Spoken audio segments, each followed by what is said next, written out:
Bonjour à tous, aujourd'hui nous allons parler de la décompression en plongée sous-marine.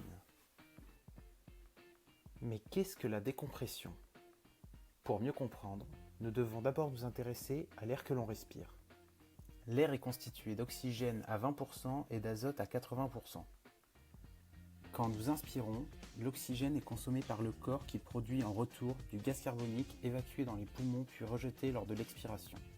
L'azote, quant à lui, est rejeté entièrement car le corps ne le consomme pas. Un plongeur descendant à 20 mètres aura une pression de 3 bars qui s'exercera sur lui. C'est 3 fois plus que la pression atmosphérique.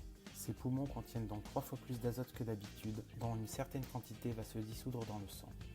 Ce phénomène est décrit par la loi de Henry.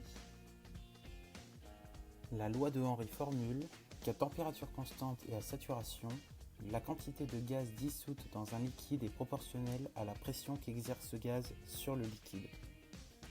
C'est pourquoi, sous une pression de 3 bars, l'azote contenu dans les poumons va se dissoudre dans le sang et ce jusqu'à ce qu'il y ait équilibre entre le corps et les poumons. On appelle cet équilibre la saturation. Maintenant, si le plongeur remonte vers la surface, la pression à laquelle il se trouve diminue.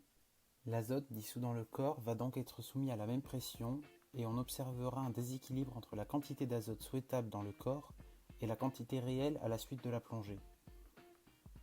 L'azote ne pouvant sortir que par les poumons, si on remonte trop vite, l'azote n'a pas le temps de se laisser acheminer par le sang vers les poumons. Il se forme alors des bulles d'azote dans les tissus du corps.